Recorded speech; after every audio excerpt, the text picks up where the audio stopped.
กิจกรรมมือละทงรวมใจเศร้านุ่มสร้างความสะอาดให้แก่บริเวณมหาวิทยาลัยจำปาสักถ่ายอาทิตย์ที่ผ่านมานี้โครงการมือละทงวันแบ็กเดย์ได้ร่วมกับคณะครูอาจารย์นักศึกษาเศร้านุ่มจากมหาวิทยาลัยจำปาสักองค์การปกครองบ้านจัดสรรพร้อมทั้งจิตอาสาจากมูลนิธิเกือฟันเด็กสันสูงหุ่นที่1จากวิทยาลัยเทคนิควิชาชีพจำปาสักร่วมกันจัดกิจกรรมออกแห่งงานอนามัยร่วมเพื่อเก็บกำขี้เหงื่อบริเวณภายในและอ้อมหอบขอบเขตมหาวิทยาลัยจำปาสักกิจกรรมในครั้งนี้เป็นการร่วมใจของหลายภาคส่วนที่มุ่งเน้นให้เห็นถึงความสำคัญของการรักษาความสะอาดและการจัดการขี้เหงื่ออย่างถูกวิธีโดยผู้เข้าร่วมได้ร่วมกัน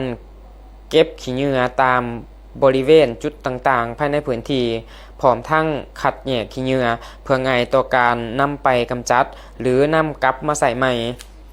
นอกจากการสร้างพื้นที่ให้สะอาดและสวยงามแล้วกิจกรรมมือละทงยังเป็นเวทีสำคัญในการปลูกฝังจิตสำนึกให้แก่สาวหนุ่มวัยหนุ่มให้มีความหักและใส่ใจต่อสิ่งแวดล้อมพร้อมทั้งเสริมสร้างความสามัคคีและการร่วมมือร่วมใจของชุมชนผ่านกิจกรรมนี้บ่เพียงแต่เฮ็ดให้พื้นที่การศึกษามีความเป็นระเบียบและสะอาดสวยงามแต่ยังเป็นการสร้างแรงบันดาลใจให้แก่สาวหนุ่มและเยาวชนได้เห็นถึงคุณค่าของการเฮ็ดความดีง่ายๆที่เริ่มต้นจากตนเองเช่นการเก็บขี้เหงื่อมื้อละ1ถุงเพื่อร่วมกันเบิ่งแย่งโลกให้ยืนยงในอนาคต